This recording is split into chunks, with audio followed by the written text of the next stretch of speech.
Assalamualaikum warahmatullahi wabarakatuh. Hi students and English lover here. For this time, I would like to introduce myself. My name is Pak Rois Rahmawan.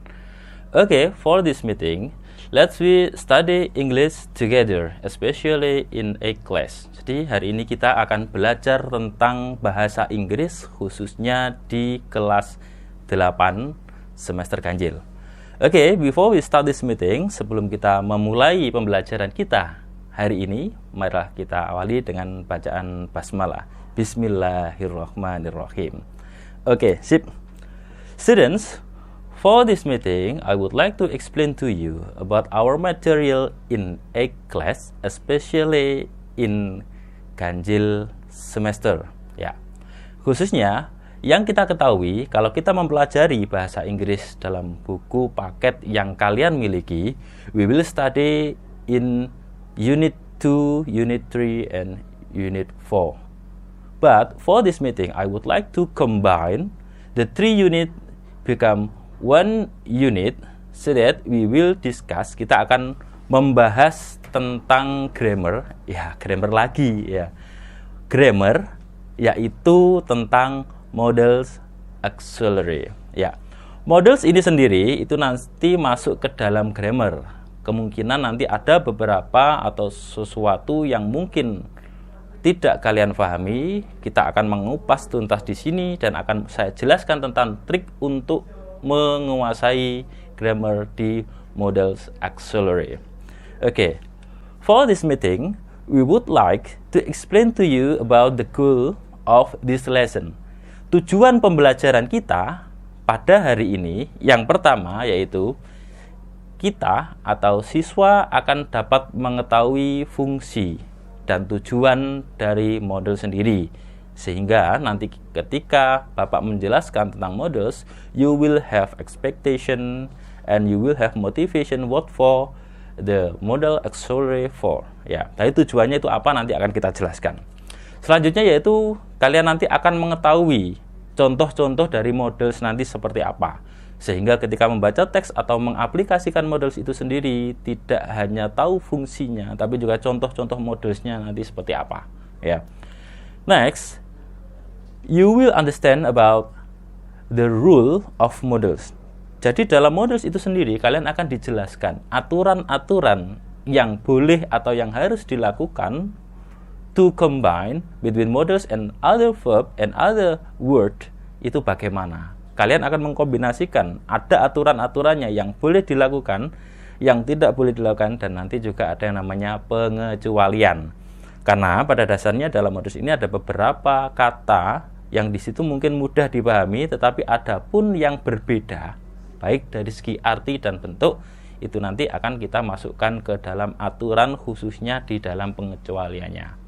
Okay, next we will to discuss about siswa atau kalian nanti akan membahas atau akan belajar tentang kalimat atau bagaimana mengaplikasikan model dalam kehidupan sehari-hari. Of course, I'm sure that when you study English, especially in grammar, kalau kalian belajar bahasa Inggrisnya di grammar, nanti kalian pasti akan mendapatkan kesulitan. Tetapi kesulitan itu tidak akan kalian peroleh jika kalian mengaplikasikan. Nanti akan saya kasih tahu, Bapak kasih tahu bagaimana cara mengaplikasikan model itu sendiri. Ya, langsung kita ke dalam materi. Ya, I would like to divide for this discussion. Ya, models itu sendiri akan kita bagi pembahasannya. Yang pertama yaitu tentang definisi, the definition of models. The next is kind of models. Macamnya itu apa saja. Ya, biar nanti kalian tahu. Selanjutnya itu tipe, the type. Type-nya, what is the type? When you read the models, ya, tipe-tipenya itu nanti apa saja yang akan kalian temukan dan akan kalian fahami, sehingga ketika kita mengaplikasikan model sesuai dengan tipenya masing-masing. Ya. Selanjutnya yaitu rules atau aturan yang sudah saya jelaskan tadi. Ada beberapa aturan yang akan kita bahas dalam pertemuan hari ini, dan selanjutnya adalah ada beberapa latihan, exercise that we will try to analyze the sentence that combine between modals and the sentence. Nanti akan ada latihan yang mengkombinasikan antara modals dan kalimat. Setelah kita akan mempelajari semuanya, ada exercise sehingga nanti akan menjadi barometer atau ukuran kalian paham atau tidaknya. Kita nanti akan belajar bersama-sama. Okay, the next. The first discussion is about definition. Nah, ini Bapak tambahi tentang definisi dan fungsi. The definition and function.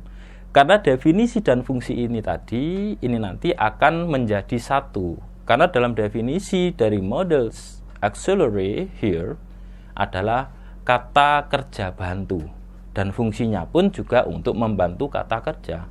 Of course, when we study about the definition and the function or the goal of this discussion, kalian akan belajar tentang kata kerja bantu, fungsi dan tujuannya nanti untuk apa. Ya. Selanjutnya nanti kita akan belajar tentang the kind of models, macam-macam models. The first I would like to show to you, saya akan menunjukkan pada kalian. Ini adalah contoh dari models verb. Ya, berikut juga dengan artinya. Yang pertama yaitu can atau could. Ya, yang artinya yaitu bisa, dapat atau mampu. Ya. Adapun nanti dalam mengaplikasikan dan membuat kalimat dengan memasukkan modul sendiri ada suatu perbedaan, itu nanti kita akan diskusikan di bahasan yang terakhir. Selanjutnya yaitu will atau would. Will atau would secara arti itu artinya adalah akan, ya, artinya adalah akan. Will itu dan would itu akan. Will itu sendiri dengan would itu sama, cuman beda bentuknya kok, satunya will, satunya would, Pak. Lah, ini nanti fungsi dan menggunakannya nanti juga beda. Kapan kita menggunakan will dan kapan kita menggunakan would, sama dengan can dan could yang tadi. Selanjutnya yaitu shall dan should. Ya, shall dan should itu sendiri artinya adalah akan atau seharusnya. Di sini saya berikan suatu tanda atau tinta merah di sini, di mana dalam bahasan shall dan should ini ada sesuatu yang perlu kita bahas, termasuk pengecualian yang saya jelaskan tadi. Karena secara arti shall itu sendiri sama dengan would atau will. Tetapi kenapa kok di sini ada seharusnya, Pak? Ya, nanti kita akan membahasnya. Karena shall dan should ini sendiri secara artinya adalah akan. Tetapi secara fungsi bisa juga should atau shall ini menjadi kata seharusnya. Ya. Selanjutnya yaitu must atau ought to. Must itu artinya harus, begitu juga dengan ought to itu seharusnya. Ya. Dan selanjutnya model selanjutnya yaitu may atau might. May atau might ini yang mungkin kita ketahui artinya adalah mungkin, atau suatu saat nanti kalian akan mengetahui ada yang namanya might itu artinya adalah boleh. Bisa saja seperti itu, nanti juga tergantung artinya, tetapi arti bakunya yaitu mungkin. Ya. Nah, sekarang gini. Dalam models verb ini seperti yang kita lihat di dalam contoh, ya, ada can, ada could, ada will, ada would, ada shall, ada should, ada must, ada ought to, ada may, ada juga might. So, jadi kalau ada pertanyaan, "Sir, what is the difference to apply this model?" Ya, itu kalimat yang pertanyaan yang sangat bagus. Otomatis nanti ada perbedaan dalam penggunaannya. Biasanya dalam suatu kegiatan informal atau santai yang tidak terlalu formal, tidak terlalu resmi, santai, ketika kita when we speak with our friends, of course you can use, bahasanya bisa menggunakan kata can. Nanti contohnya akan ada di di slide selanjutnya. Can, will, shall, must, dan may itu digunakan ketika dalam percakapan informal. Nah, sedangkan could, would, should, ought to, and might itu digunakan ketika dalam kondisi yang formal atau resmi atau polite. Because sometimes when we discuss or when we speak English with our friends, we will speak not only speak English with our friend, gak hanya berbicara bahasa Inggris dengan teman kita, tetapi kadang kita berbicara dengan guru kita, berbicara dengan orang yang lebih tua, yang lebih kita hormati. Sehingga pemilihan katanya itu harus bagus. Saya ulangi lagi, can, will, shall, must, may itu digunakan untuk percakapan atau kalimat informal atau tidak resmi. Sedangkan could, would, should, and ought to, and might itu digunakan when you speak with polite condition, ketika kalian berbicara dengan kondisi menghormati atau kondisi yang resmi, ya. So, for this discussion, ini ada suatu pengecualian. Yang saya jelaskan tadi, ada tinta merah itu yang sudah saya kasih blok merah. Di situ akan ada yang namanya will dan shall, must dan should. It has the difference, the same meaning, but the difference to apply it. Contohnya misalnya seperti ini. Kalau will itu artinya akan, shall juga akan. Lah, bagaimana Pak bedanya? Untuk membentuk atau mengaplikasikan, membuat suatu kalimat, penggunaan will ini digunakan untuk semua subjek, ya, semua subjek atau semua pronoun, ya. I, you, we, they, he, she, it. Setelah I, they, we, he, she, it itu baru will. Ya, contoh example like this. I will study English. You will study English. They will study English, we will study English, she will study English, and he will study English. Based on my explanation last time, seperti apa yang saya sampaikan tadi, ada beberapa differences atau perbedaan. Tabel sebelumnya saya menunjukkan, ya, I show you that there are the red note, ada tulisan merah itu. Nah, ini akan kita bahas. Di mana will itu artinya adalah akan, shall juga akan. Lah, kadang kita bingung, Pak, bagaimana sih Pak cara aplikasinya? Cara memanfaatkannya bagaimana Pak? Kadang kita bingung, will itu artinya akan, shall akan, tapi shall itu juga ada seharusnya. Ya, otomatis saya akan menjelaskan dari fungsinya dan membuat, ketika kalian membuat kalimat, will itu digunakan untuk semua pronoun atau kata ganti orang. I, you, they, we, he, she, it. Setelah itu menggunakan will, boleh. Tetapi kalau shall itu hanya digunakan untuk subjek atau untuk pronoun I dan we. Example like this. I will study English.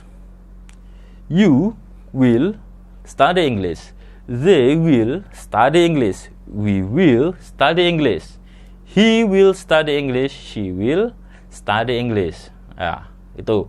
Kemudian bagaimana dengan shall, Pak? Otomatis seperti what I said last time. I said that when you want to apply shall in sentence, kalimat atau bahasa subjeknya, kata subjeknya atau pronounnya itu hanya menggunakan I dan we saja. Contoh, I shall speak English. We shall speak English. Jadi nggak bisa kita gunakan they shall, nggak bisa, atau she shall, nggak bisa, gitu ya. Perbedaan di aplikasinya, di prakteknya ketika membuat kalimat, khususnya di subjek atau di pronoun, tapi artinya ya sama, gitu ya. Selanjutnya yaitu must dengan should. Nah, padahal must itu artinya harus, should itu yang kalian ketahui tadi adalah seharusnya, artinya juga polite atau bentuk resmi dari shall. Lah, kenapa kok di sini menjadi sama dengan should atau seharusnya? Lah, saya akan menjelaskan. Kalau must itu sendiri, ya, must itu artinya harus, should juga harus atau seharusnya. Perbedaan adalah pada fungsinya atau apa ya? Di situ rasa atau feel yang ada dalam must dan should. Example like this. Must itu suatu keharusan yang wajib. Contoh, I must study hard. Berarti kalau tidak study hard nggak boleh, harus study hard. I must study hard. You must study hard, gitu. Ya, beratnya itu wajib lah. Ya. Kalau should itu adalah suatu keharusan yang tidak memaksa, atau bahasanya itu sunnah ya. Kalau dalam Islam menjelaskan sunnah ya. Artinya di situ power untuk melakukan keharusan itu tidak terlalu kuat. Bisa juga dikatakan seharusnya. Kalau tadi kita you must study hard. Kamu harus belajar giat. Tetapi kalau di should ini you should study hard. Kamu seharusnya belajar dengan giat. Gitu ya. Oke, paham ya? Oke, just luar biasa. Ya. Dalam model auxiliary itu memiliki tipe, di mana setiap tipe itu bisa kita katakan tipe itu adalah apa ya? Seperti tujuan, kegunaan. Artinya, before we apply the model auxiliary in the sentence or in application to speak English in our habitual on our society in conversation, dalam suatu percakapan, kita akan menggunakan models itu sesuai dengan kebutuhan. Nah, bahasa yang gampang itu kebutuhan. Tipe di sini adalah kebutuhannya ya. Kebutuhan dari model ketika kita mau menggunakan dalam percakapan atau dalam kalimat, lihat dulu kebutuhannya apa. Karena kata yang sama dalam model itu belum tentu memiliki tipe yang berbeda. Contoh, example like this. The first type is ability atau kesanggupan. When you want to speak with your friends about your ability, usually you must use can or could. Jadi ketika kita menggunakan berbicara dengan teman kita yang di situ membahas tentang kesanggupan, ya, baik itu kalimat positif, negatif, ya, atau interrogatif, kalian menggunakan models yang can atau could. Example like this. I can play football. Itu artinya saya dapat atau bisa bermain sepak bola. Ya. Kemudian, could you sing a song? Dapatkah kamu menyanyikan sebuah lagu? Lah, itu could you sing a song? Itu kan menanyakan suatu kesanggupan. Jawabannya yes, I could do that, atau yes, I do. Gitu. Itu juga boleh. Ya. Kemudian contoh lagi, she cannot draw that animal. Dia, perempuan, tidak bisa menggambar seekor hewan. Nah, berarti dalam percakapan atau dalam kalimat itu menjelaskan tentang kesanggupan, kemampuan, ya, itu. Lanjut kemudian permission. The second type is permission. Dalam permission ini kalian tahu bahwa permission itu artinya adalah izin. Misalnya kalian mau izin untuk minum air atau untuk ke kamar mandi, kita menggunakan kata ini, kata model bentuk can dan could atau may, ya. Dimana can tadi kan ada di ability, Pak. Iya, betul. Can tadi memang ada di tipe ability. Can memiliki tipe ability. Tetapi ketika kita ingin menggunakan tipe meminta izin atau permission, can ini juga bisa digunakan. Example, please look at to the picture, to the example. Can we eat this food? Dapatkah kita memakan makanan ini? Dan sudah jelas. Dapatkah kita memakan makanan ini? Atau bisa juga dikatakan seperti ini. Bisakah kita memakan makanan ini?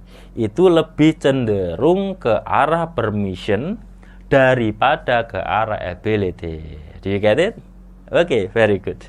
Ya, selanjutnya ada could juga. Ya, fungsinya sama karena kita di sini membahas tipe tentang permission. Of course, example is like this. Could I take a water? Bisakah saya mengambil air? Nah, itu adalah permintaan izin. Nah, example, your teacher is like this. Yes, please. The answer is like that. Answer atau jawabannya adalah seperti itu. Ya, silakan. Gitu, ya. Kalau nggak boleh berarti I'm so sorry, you cannot take the water. Lah, itu. Kemudian ada juga may. May di sini based on the table that I explained to you last time, berdasarkan tabel yang saya jelaskan tadi, may di sini artinya adalah boleh, ya. Bolehkah saya, may I come to your house? Bolehkah saya datang ke rumahmu? Lah, ini meminta izin ya. Oke, paham ya? Oke, good. Selanjutnya adalah advice atau nasihat. Ketika kalian atau when you want to give advice of your friends or your sister, your brother, you can use it. Kata should. Advice ini atau nasihat ini diberikan kepada orang, baik orang tua atau orang seumuranmu. Karena nasihat ini sifatnya adalah memberikan suatu hal yang positif. Better you use the polite word in models.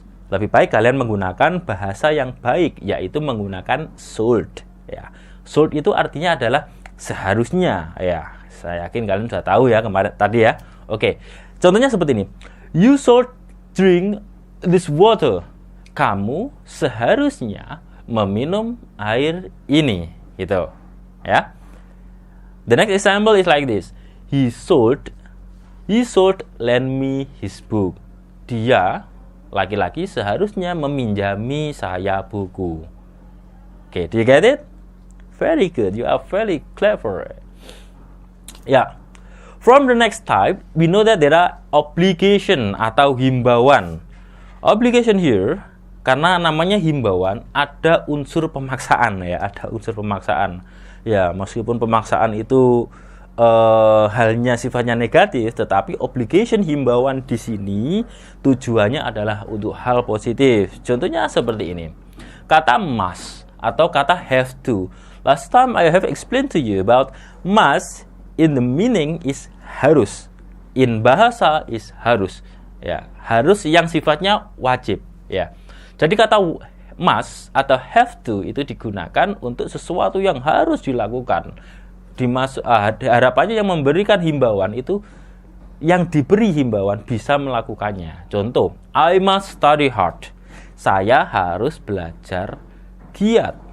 Nah, dari kalimatnya itu saya yakin, I'm sure you are understand about it. Ya. Selanjutnya juga ada you have to go to school. Kamu harus pergi ke sekolah. Ya. You have to go to school. Ada kata have to. Ini nanti ada suatu pengecualian ketika kita nanti akan membahas tentang rule. Ya, ada nanti aturan. Rule, cuman have to ini saja yang berbeda dengan kata-kata dengan model yang lain. Nanti akan saya jelaskan. Oke. Example is like this. You have to go to school. Ya, kamu harus pergi ke sekolah. Menggunakan kata you. You have to go to school. Ada lagi she has to drink water. Bisa juga kita katakan bahwa I have to go to school, you have to go to. Selanjutnya kita tahu the next type is tipe yang selanjutnya yaitu possibility. Possibility adalah kemungkinan. Otomatis kita menggunakan might, may, could, atau can. Meskipun could dan can ini ada di ability dan permission. Sekali lagi, I say to you that before we use and apply about the model auxiliary, kita harus tahu untuk apa sih modelnya. Sehingga ketika kita akan menyatakan suatu possibility atau kemungkinan, kita bisa menggunakan example like this. Might, may, could, and can. Example, this YouTube channel might be famous. Ya, YouTube channel ini kemungkinan akan terkenal, gitu ya. Selanjutnya, he may be success next year. Kemungkinan dia akan sukses tahun depan, gitu ya. Okay, do you understand? Okay, good. For the next discussion, kita akan bahas tentang rule atau aturan dalam membuat model. Yang pertama perlu kalian perhatikan, karena ada beberapa aturan, nggak banyak, hanya 3 aturan. Yang pertama, models ini selalu diikuti dengan kata kerja dasar atau infinitive. Ya. Jadi ketika sesudah model itu tidak ada tambahan lagi kecuali yaitu kata kerja. Contoh di sini saya tunjukkan. He can speaks English. Ini false atau salah. Karena apa? Sesuai dengan aturannya, selalu diikuti oleh kata kerja dasar atau infinitive. He can speaks English lah, meskipun he setelah kata kerjanya ada s-nya, tapi di sini tidak boleh ya, karena dia harus murni, harus asli. Otomatis bahasanya harus he can speak English, nggak boleh ditambahi. He can to speak nggak boleh, he can speaking nggak boleh juga. He can speak English atau he cans nggak boleh ya. I will to nggak boleh. I will study nggak boleh. I will sampel lagi, he will eat nggak boleh juga ya, harus murni kata kerja atau infinitif. Yang selanjutnya yaitu yang kedua, tidak terpengaruh oleh subjek kecuali have to. Apapun subjeknya, Ayu, Dewi, he, she, it ya, itu tidak akan mempengaruhi models. Contohnya seperti ini. Ayu, Dewi have to study hard, sama he, she atau Paijo has to study hard. Di sini ada perbedaan penggunaan. Ketika kita menggunakan subjek Ayu, Dewi, otomatis kita akan menggunakan kata have to yang artinya adalah harus ya. I have to study hard.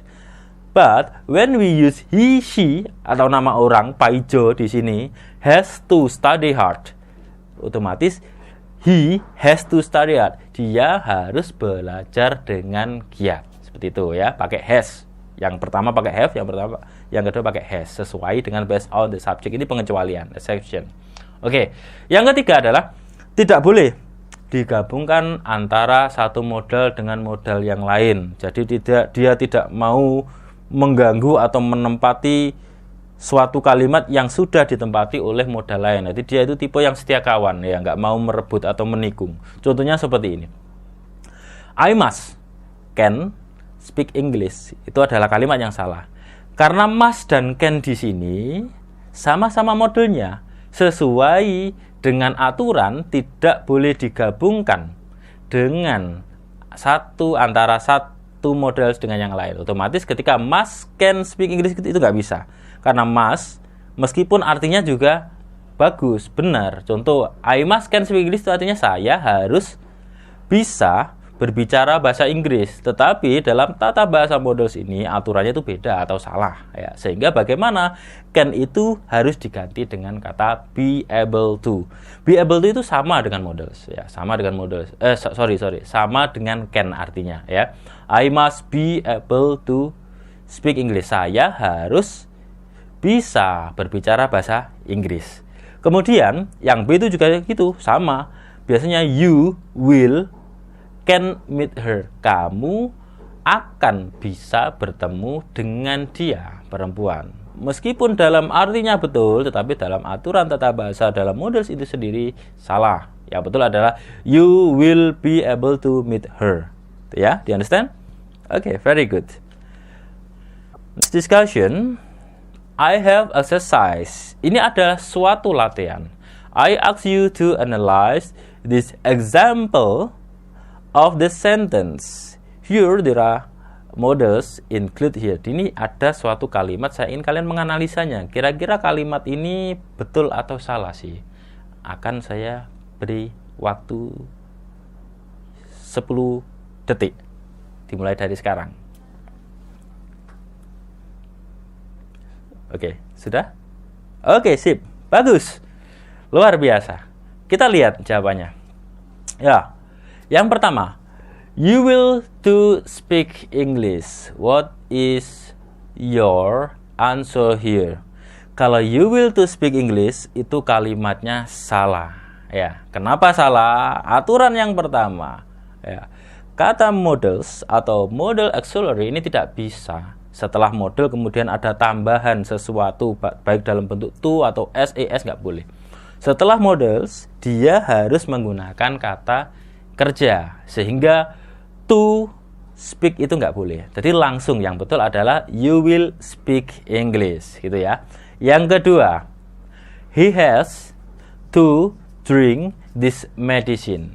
He has to drink this medicine. Ini kalimatnya kalimat yang benar. Karena has to itu sendiri tadi meskipun masuk ke dalam pengecualian, tetapi dalam contoh ini dia menempati fungsi penempatan tata bahasa yang benar. Setelah he, lalu langsung has to. Tetapi misalnya menggunakan ayu dewi, maka dia akan diganti ayu dewi I have to drink this medicine, gitu ya. Yang ketiga, she doesn't atau she does not can write a letter, nggak boleh. That is false. Otomatis dalam aplikasi saja, ya. Sekali lagi kembali lagi ke aturan yang pertama, modus di awal atau setelah modus itu tidak boleh ditambahi kata kecuali kata kerja itu sendiri. Sehingga bagaimana yang betul? Nomor 3 itu bahasanya itu she cannot write a letter, ya.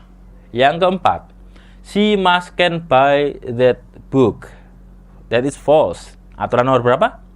Ya, betul. Aturan nomor 3 tadi, she must can itu nggak boleh. Yang betul adalah she must be able to buy that book. Ya, sehingga ketika kita nanti akan menganalisa, kita harus mengetahui, memahami 3 aturan tadi. Dan yang terakhir yaitu Paijo will read this novel. How about you? Ya, yang benar adalah Paijo will read this novel.